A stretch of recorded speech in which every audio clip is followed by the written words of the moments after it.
9 de febrero del año 2000, John Price, de 45 años de edad, un hombre divorciado que tenía 3 hijos, acudió al tribunal de magistrados para solicitar una orden de alejamiento en contra de su novia Catherine Kenai, pues luego de que se negara a casarse con ella, empezó a hostigarla, además de que ya habían tenido más de una confrontación, en la que habían terminado en múltiples discusiones verbales y físicas.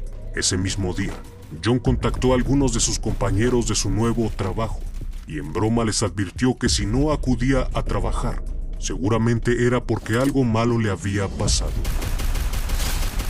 Al día siguiente, John no se presentó a trabajar, lo que ocasionó una incertidumbre con respecto a él, pues no sabían si estaba bromeando o en realidad algo le había ocurrido.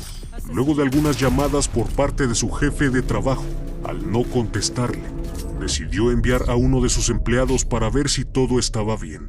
Por otra parte, uno de los vecinos también se preocupó al ver que el vehículo de John seguía aparcado en su estacionamiento, así que se acercó y tocó su puerta en reiteradas ocasiones, pero había un silencio abismal.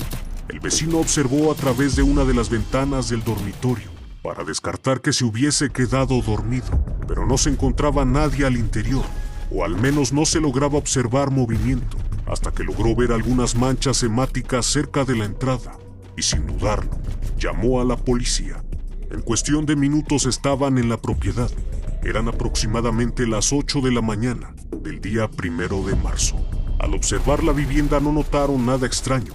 Sin embargo, para descartar algún problema, decidieron forzar la entrada. Al interior se encontraba lo que los mismos oficiales describieron como un escenario perturbador, sorprendente e inimaginable.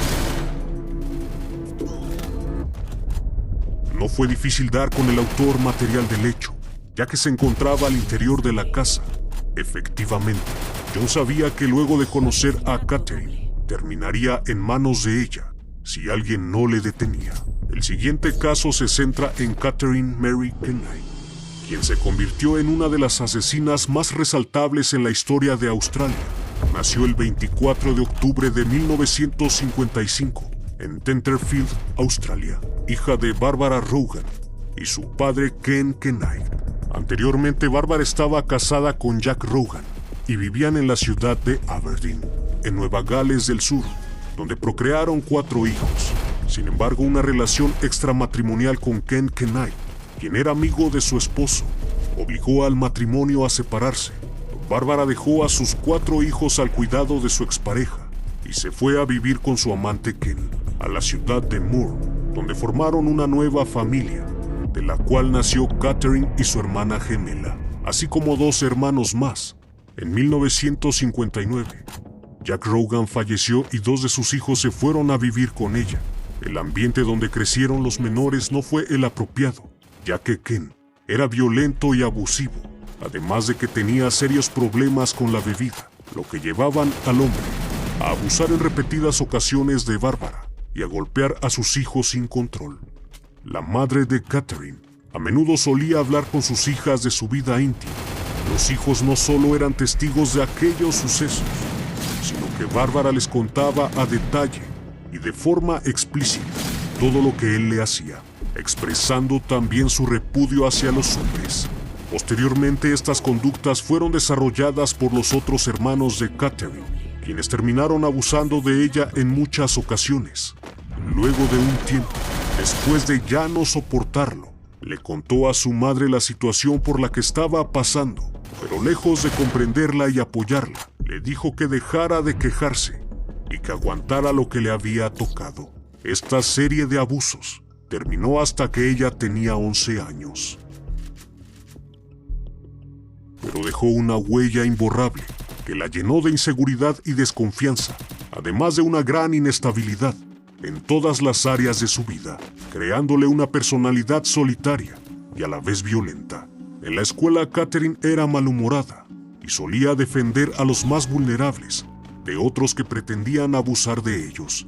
Estas situaciones la llevaban a peleas constantes que incluían algún objeto para defenderse, hasta llegar al límite de agredir a uno de sus compañeros con un cuchillo que escondió en su mochila.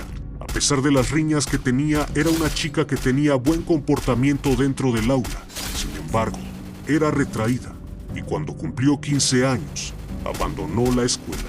Ella nunca aprendió a leer ni a escribir.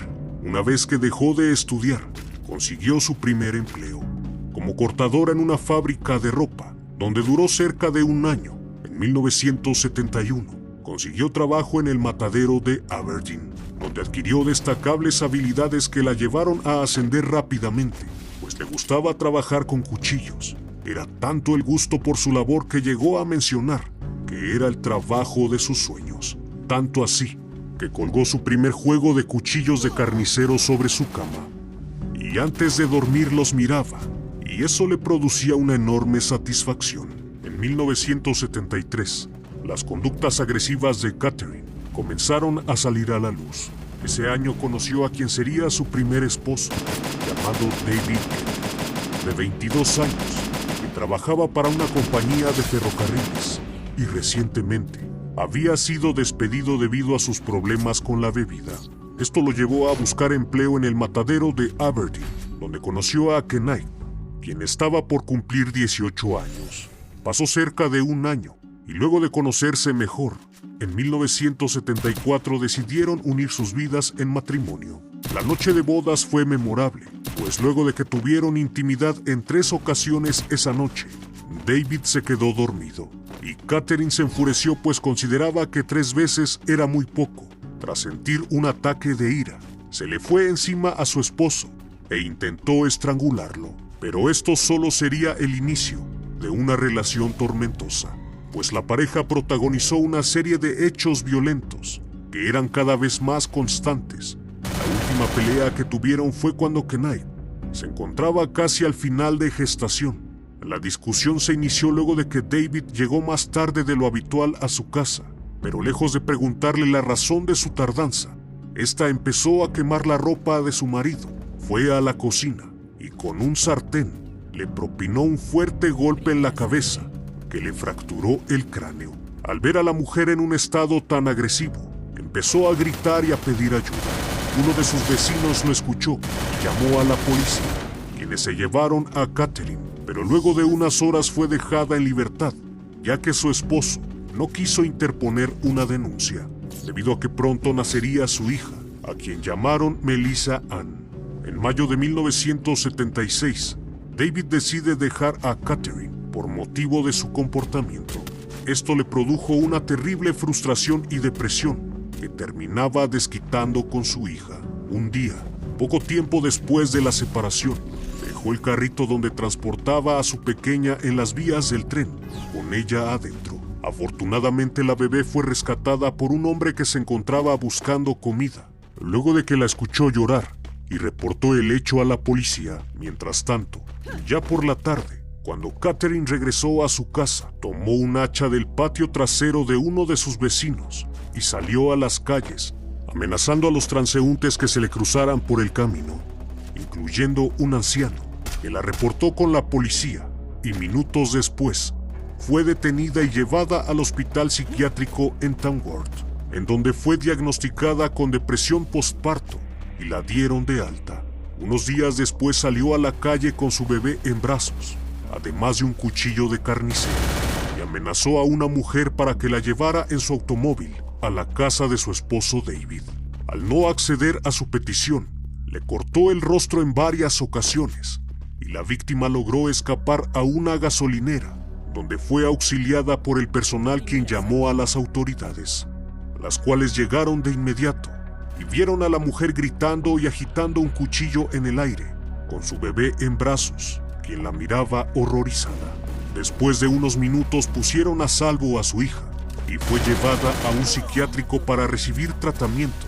La menor fue puesta al cuidado de sus abuelos maternos y le notificaron a su esposo David que Catherine se encontraba encerrada en un pabellón psiquiátrico en la institución mental de Nueva Gales del Sur y que la tenían sedada. El 9 de agosto de 1976, Catherine fue puesta al cuidado de su suegra, con la condición de que se encargara de que ella tomara toda su medicación. Y un par de semanas después, Catherine y David volvieron a vivir juntos en Woodward, en Queensland, donde David conducía camiones y Catherine aceptó un trabajo en un deshuesadero en la fábrica de carne, Dinmore en Ipswich. Pero la felicidad solo duró unos días y el reencuentro resultó ser más de lo mismo, pues la pareja siguió siendo protagonista de eventos similares, pelea tras pelea, que incluía agresiones con todo tipo de objeto. Sin embargo, a pesar de las circunstancias, el 6 de marzo de 1980 tuvieron otra hija llamada Natasha Merle. Los años pasaron y en 1984, cuando David Kellett llegó a su hogar, se dio cuenta de que la casa estaba vacía. Su esposa e hija se habían marchado. Catherine se había mudado a la casa de sus padres en una granja a las afueras de Aberdeen y nuevamente consiguió trabajo en el matadero. Sus actitudes violentas la llevaron a que no durara mucho en la granja y pronto se mudó con sus hijas a una propiedad alquilada en Michelbrook. Un año después, empezó a sentir fuertes dolores de espalda y tuvo que dejar de trabajar por completo. El gobierno la pensionó debido a eso y le encontró una vivienda cerca del colegio de sus hijas. Con 30 años, alta, delgada y toda una vida por delante, a Catherine lo único que le hacía falta era un hombre. Su apariencia exterior era de una mujer alegre y sonriente, pero que muy en el fondo era agresiva, celosa y posesiva. Su apariencia externa le dio la posibilidad de conocer a muchos hombres, entre ellos Dave Saunders, un minero de 38 años, que era considerado buen tipo, apuesto y encantador. El único problema que